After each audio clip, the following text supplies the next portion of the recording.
So my area now is relationship. It's always been. See how she avoided the word issue? My area. My area now. Yeah.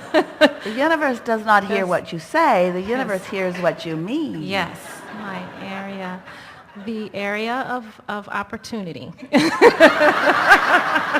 Nice try.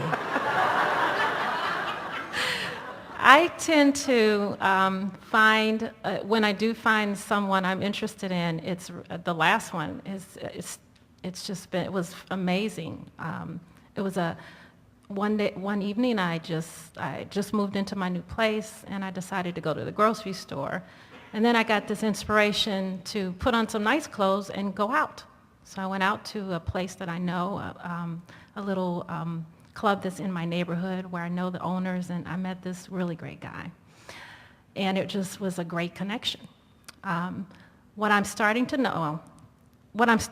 notice is I'll meet someone, it's like we're on a high-flying disc, and then I find out that, and I don't know I want your insight, of course, that they really are, they were there then, but they might be too sad. They don't really live there. They were visiting there when we met.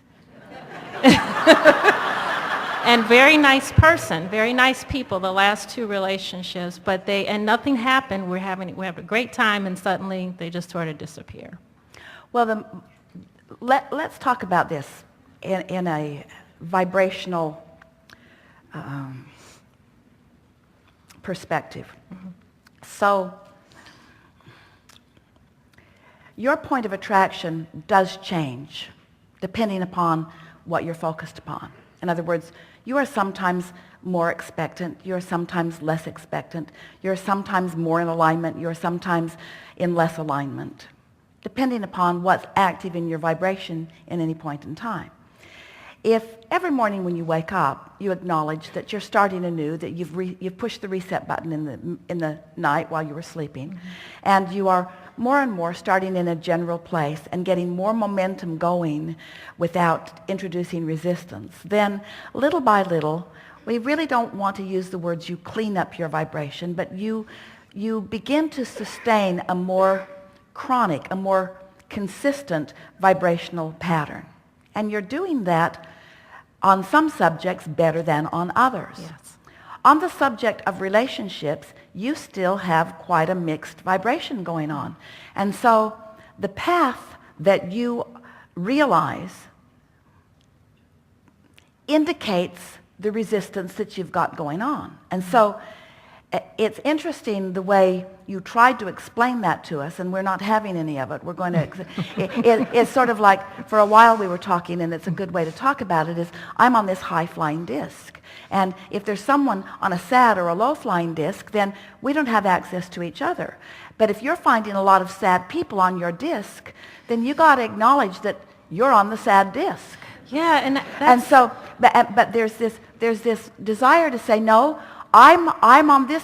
I was on a high-flying disc, and somebody just got on there who wasn't on that high, who shouldn't have gotten on, and then they influenced me. And we want you to take responsibility for your rendezvous. In other words, because what you realize in any point in time, in other words, that person has a sort of meaning somewhere between their alignment and their misalignment. They have this place where they hang out, and so do you. So everyone you meet really is an accurate reflection of what you've got going on. Now, we know you want to say, oh, I've got high points and I've got low points, and sometimes I'm happy and sometimes I'm not. And we acknowledge all of that. But when you start receiving inspiration like that, where you were going to do something, got an impulse to do something else, and you followed the impulse and you showed up, what came to you, the rendezvous that came, was a reflection of where you are. Mm-hmm. It wasn't a mistake. It wasn't an accident. Yeah. And so what you want to say to this person, whether you say it right to them, don't do that, or but what you want to say to yourself about this person is, this was a really good experience because you are a reflection of the inconsistency that I've got going on in my vibration. Mm-hmm. In other words, because it was great at first and then not so much so good later on. Well, that's kind of what you've got going on vibrationally, because you have desires that you're not up to speed with yet.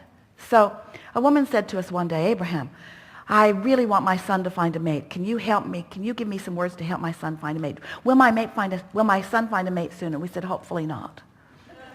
And she said, what? Because she thought that a mate was the answer to everything that was missing in his experience. And we said, if your son finds a mate right now, she will be just like he is. She will be dysfunctional too. She will be unemployed too. She will be unhappy too. And they'll spin around, they'll bang around together, and then they'll break up. And she said, that's exactly what's been happening. We said, what you want to do is make sure that you are where you want to be before the attraction of what you're wanting. But here's the tricky part of that. You are where you are.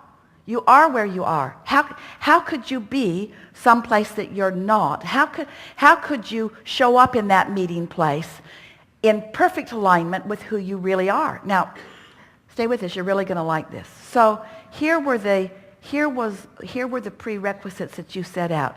Once you got a whiff of that place, you went to meet someone.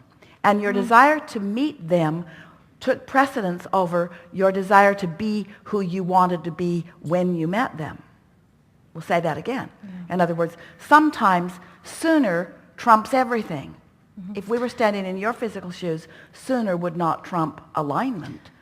Our attitude would be, I'll come to this place every day for the rest of my life and wait for the one in alignment with who I really am before I'll leave with someone not in alignment with who I really am. You sort of getting the sense of what we're talking about?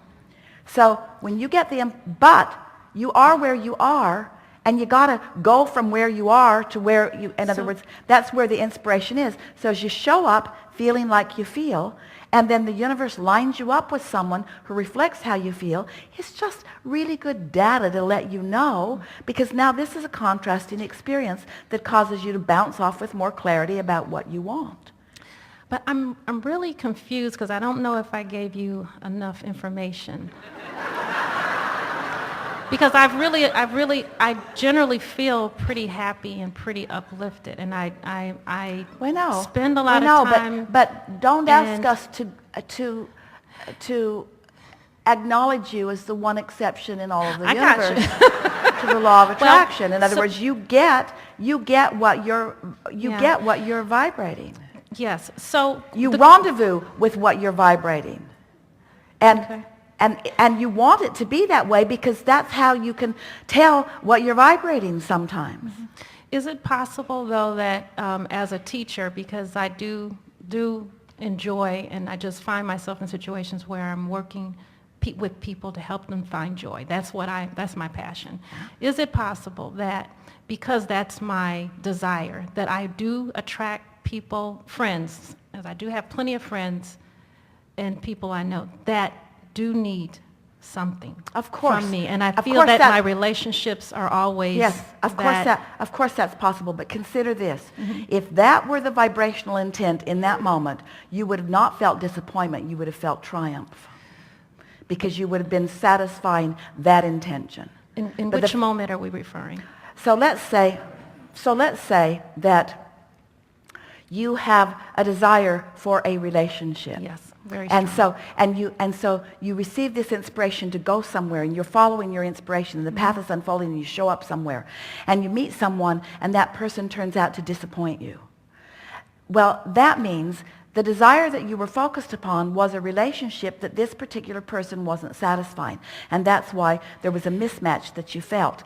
But let's say, instead, the way you're wanting to turn this to be, and we don't blame you, we'll get to that story and stick to it too, is I'm an uplifter and I want to help other people. And so my intent in going there was to meet someone who I could uplift. So I went, no intention for a relationship personally. I was in my uplifting teacher mode, and someone who could be uplifted and be taught by me came into my experience. And under those conditions, you would feel elation at that connection. Okay. Because you're going to feel I'm arguing with you, and I'm not. Because I'm not doing a good job here with explaining. I was not disappointed. I felt that I'm very picky, and I've wondered what that's about, but I'm very picky. And I felt that this person connected my desires, what's in my vortex, in many, many ways. And we had an amazing 4 or 5 weeks. And the last time I saw him, he brought me roses.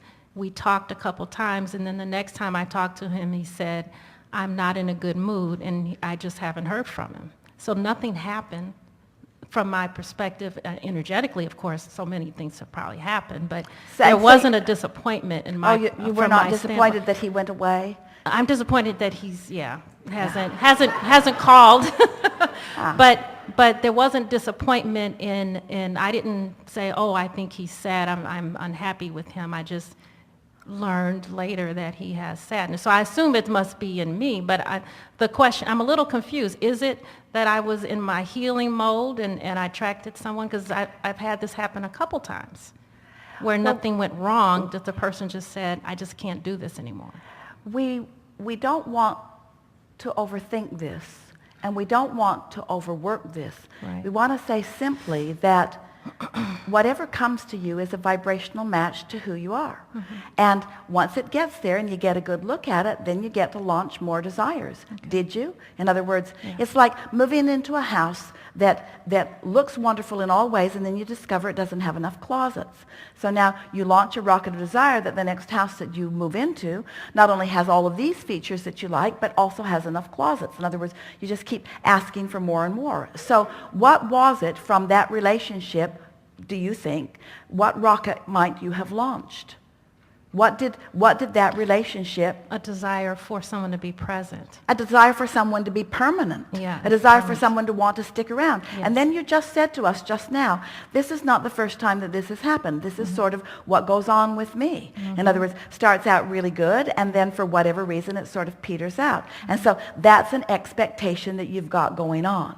So if we were standing in your physical shoes, we would want to rework that expectation. We would look at this in a way that makes you feel alignment as you're thinking about it. So we would say things like, I got an impulse to go and I followed it and I had a really good time, and I met someone who wasn't ready for what I'm really wanting. And this just confirmed that that's my point of attraction. I keep attracting people. That's sort of what I've got going on. I keep attracting people that are on a temporary basis really nice to be with, but I have not yet found that person that I want to have a long-term relationship with, or they have not found me to be the person that they want to have a long-term relationship with. So now this is a condition that happened that you can't control. Will you agree with that? I agree, yes. You can't make somebody be different than they are, and you can't make yourself all of a sudden begin to offer a vibration differently than what you're offering. You can't just snap your fingers and offer a different vibration. So these are conditions that feel like they need to change in order for you to feel what? What emotions would you feel if you could change those conditions? If that person could have been different, they would have been perfect, right? Yes. If they could have allowed, I think we want the same thing. All right, so you're talking about what they needed to do differently. Yeah. But so you want them to do or be something different so that you can feel how? Happy. Or happy. Free. Or, now, don't brush that off, because you sort of so that you can feel happy. You want to feel happy in a relationship. Happy in a relationship. Inspired. Happy in a relationship feels inspired. Inspired in a relationship meaning growing together, expanding together. Excited, connected. Excited in a relationship. What is excitement? Let's just rest with that a little bit. Excitement meaning eagerness and freshness and newness and new discovery. Both being tuned into source, walking through life in a sort of state of alignment. Feels really good, doesn't it? Yes. What else? What else? Bonding. Bonding. Now let's talk about bonding. Bonding as in dependency, as in leaning, or bonding as in alignment? I mean alignment. Well, then say it. Okay, alignment. Alignment. So what else? What else? Sharing, exposing new ideas, trading different perspectives, and just sort of openness and clarity. So here it is. Are you looking for a lover or a student? I never asked that question. Well, the I'm reason- looking for a lover. I'm looking Yeah, for someone that... But you've got your teacher hat on. Right, this is... You So got your teacher hat on. the And resistance is, can I find someone who can meet me in the vortex? Who can be in alignment more? But you see, here's the deal. Question That's is the that- condition you can't control. Yeah. You can't control anybody else's relationship with their vortex. You can only control your relationship with your vortex. Mm-hmm. And when you stop worrying about what they're doing, then you'll find your alignment, and then one who's there will come to you. Yeah, Ooh, did you follow that? yeah.